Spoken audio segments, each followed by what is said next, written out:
An important question in the spiritual world is, who am I? The essence of Ramana Maharshi's teachings is the approach of who am I? What is your approach to who am I? This question of who am I is an important part of a spiritual life. If you say that you have taken Ramana's teachings, this question of who am I is the center of his teachings. But what is the general meaning of Ramana when he looks at this? Sometimes he says that I am the soul. Sometimes he says that I am just an ego. But if he says what is it, then he says that I am the ego or the ego. There is some confusion. So let's come and see it from our perspective. Now let's talk a little bit about what we mean when we say what we mean. When we say what we mean, what do we mean when we say it? It always says no. It only says to itself within a narrow range. We say to ourselves that we are sleeping well now. In that sleep, we do not have any sense of self. Only after waking up does the self come, the self that was not there when we were sleeping, come and after our waking up. If we say that we dream while we are sleeping, then what do those dreams and our current state of consciousness have in common? Then our memories are the only aspect where memories can exist. All the places where the aspects of those memories are, that sense of self is there. Then the reason for those four senses is our memories.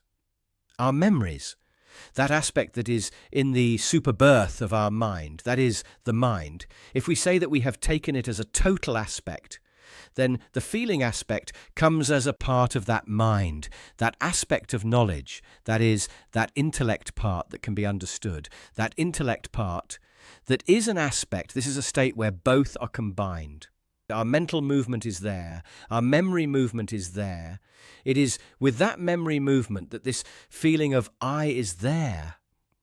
Our original state comes. Even if that feeling state is there, it does not say itself. I say it. It is that memory, that knowledge, that intellect part. Only when this is mixed does its manifestation come. Our feeling of I, our memories, all aspects are there. Now this ego comes. How much importance does it have in the spiritual world? Why does it come and give importance to spirituality? This ego is a problem of that I. If you say that this problem of me is solved, if you say that this problem of me is solved, all problems will be solved. How important is this ego? Now we come and see it in our dreams. We see it in our dreams. Nothing happens there. In reality, everything is an imagination. In reality, there is no event. In reality, there is nothing. In reality, there is nothing in a dream. In reality, there is some imagination running around, a memory.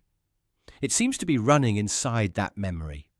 All the events seem to be happening within it. If you come and tell us what it is, the experiencer will tell you two things. The seer will tell you what the object is, and the experiencer will tell you. There are two aspects. Then if you ask what the reason for those two aspects is, the memory that occurs in that dream is the reason for both. The same memory will come and show you two aspects. Every experience that occurs in a dream has two aspects. There is an aspect that is more experienced. There is an aspect that is more experienced. That is the reason for both. The basis of that dream is memory. Now this comes to our conscious state. All experiences occur with the help of our memory. Now, for example, we are sitting in a room. So many different events can be happening there. When such an event happens, imagine that we have a cell phone. We come to this cell phone and someone is calling us. When someone calls us on the cell phone, what do? Attend that cell phone. When we talk on that cell phone and we become aware of what is on that cell phone, if we were to tell you where all our attention has gone to our speech. At that time, we do not know what else is happening in this room, because our attention is now completely on that cell phone, that conversation. At that time, no matter how many events happen to us, our attention comes to whatever is registered. Our attention is on whatever is there. Only that comes to us and we know that is the only truth as far as we are concerned. There may have been 1,000 events happening to us. It may have been a real event, but what we know is only what our attention shows us. Similarly, if we were to tell you what is the truth as far as our dreams are concerned, only our memory is there. We do not know anything happening there. Only the memory aspect is working. Only what that memory aspect shows us is what we know. In the same way, in our consciousness aspect, in our present life, the present, even in the event, only what our memory shows us comes to us and we know it. 1,000 events can happen to us. We only know the events that our memory can show us. Then all our experiences are formed only by that memory. Our experiences are formed only by the connection of our memory. Just as experiences are formed by memory in dreams, similarly in the present and in our practical life, our current experiences are formed only by our memory. Then there is no difference between dreams and our consciousness. If we say what is here, it is our memories that come and give us experience and experience. In dreams, it is those memories that give us experience and experience. Then there is no difference between the two. This memory aspect comes and separates into two parts and carries that movement. Even the experiencer has a dual nature. Now, if we say what this comes to, that experiencer is ours, and I say ours, and we take it. If we say how that experiencer will come, then the experiencer is ours. We see that there is no experience that is suitable for the experiencer. If we say that the experience is suitable for the experiencer, those experiences should always be the same. But if we say that the experience is different, then we are the experiencer. We always see ourselves. When we get angry, we get angry. When we get scared, we are the person who can face the problem. When we have a problem, we are the person who is able to face the problem. Then our movement is always a byproduct created by our experience. We are a person who is a result of experience. Now, if we say that what is this, experiences change according to the situation. Every time there is a different kind of experience, the same experience does not remain the same. All experiences come and change. In the same way, what do we say that the experiencer also changes? Then these four feelings come and are created by our mind. It is because of this that we are here. A permanence, a permanent nature, a certain nature, what we expect comes. It is not a perfect state, it is changing. It is changing. That is the nature of that mind, the nature of memory. Then these four senses are always changing. A temporary movement. That is, when does the concept of the soul come here? If you say that this I am the aspect of the soul, I am my original state, the soul is what you say, you develop a concept and say it generally. But if you say what all this is, you cannot say that it is our experience. The scriptures come and point out to us the soul. The scriptures have the right to point out like that. There is nothing wrong with that. But when we come and see ourselves as a temporary movement, it is a practical truth. Seeing ourselves as an aspect of memory. It is a practical truth because if you say what the soul is, a fundamental thing comes to the soul. It is a practical truth. It cannot be taken as a perceptible truth. We cannot take it as an absolute truth. We can take it as an absolute truth. We can take it as a practical truth. We must have heard a lot about this soul. What is soul? How do you know soul? We must have heard a lot about this. Now, many people ask Ramana about all these things. When they ask us all kinds of questions, what does he answer? If we come to ourselves and consider ourselves as mind or body, that is why all the problems exist. In fact, we are neither body nor mind. Our natural form comes to us as soul form. We are the soul. If we say that we have realized ourselves, then all our problems will be solved, all our questions will be gone. He says that then what is the only answer he can give to all the questions? If he says that I am soul, then we should achieve self-realization. He talks about that and gives importance to the soul. When he talks about that and gives importance to the soul, a friend asks, you often say soul, soul, soul, soul. What is this soul when you say soul, soul, soul? What is it? Should I come and know the soul specifically? I am the soul. Why do we come and say, I am the mind, I am the body, and we know specifically? None of us need to tell us this. We know it ourselves. Similarly, if I come and say, I am the soul, do I know specifically? Is it a sin to say, I am the soul? Can I know that? Someone asks a question like that.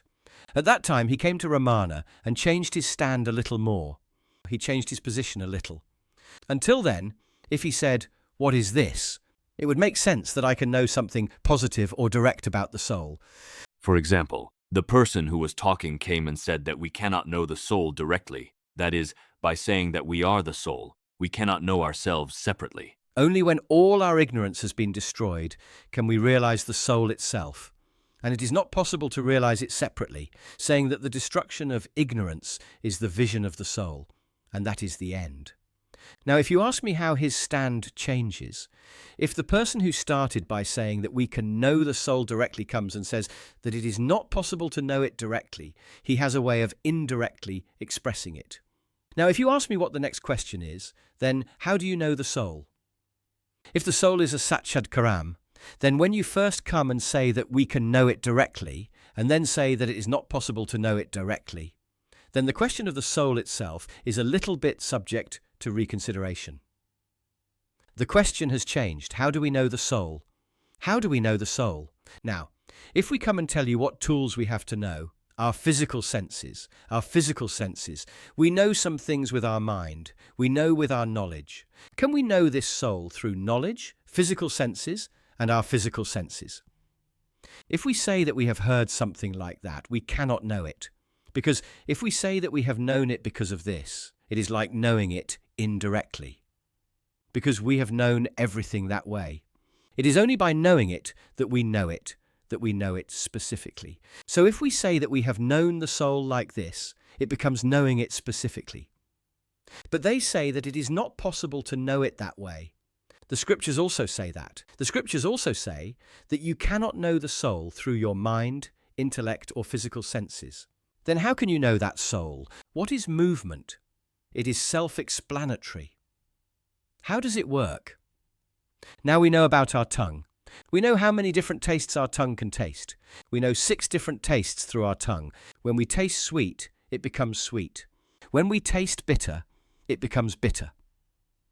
In this way, when each taste changes, the tongue comes with some taste sensation and shows that taste sensation. When it does not taste any taste, what taste will the tongue come with? That is the natural state of that tongue. When we come and tell it in a language with taste sensations, we cannot take it in a description with taste sensations. Then if we tell what that tongue is, then it is self-conscious. In an aspect that can be self-conscious, it has come to it and has not known that it exists. Now, when everyone comes and eats anything, we cannot say that the tongue has some taste sensation. We know that the tongue exists only when we start tasting something that we do not know exists. Then it comes as an aspect within the manifestation of manifestations, but everything has become an aspect of the tongue, our sense of taste. So we cannot say that the tongue has a separate taste, but it does not have a tongue. We cannot say that it does not have a sense of taste. It exists, but it exists without knowing it. This is the source of everything. Without it, there is no movement. But is it a separate movement? It is the source of all movement. It does not maintain a separate movement. It does not run a separate movement. Now we come to our house, we are sitting in a hall. In the morning we are sitting in the hall, reading the paper. Our wife comes to that hall, she has some work. After seeing her work, she goes to her song, she goes to her room, she goes to the kitchen. After a while, our son, our boy, came to the hall and did some work for them, and then went back to their room. Now we know that they are coming, but we don't see anything about it. We are looking at all our work papers. Okay, they are coming for something. They are coming to work. They are going to their work and their song. Even if we know, we don't see it. Now, if at the same time a person who has nothing to do with us came to our hall and was walking around here and there, we would be shocked. What's the matter? Why did you come? Why did you come? I had called your calling card. I would have asked why. Why did you come? We would have been a little upset. Then a third person who has nothing to do with us came and said that we had unwanted feelings. What should we do? Try to get rid of it.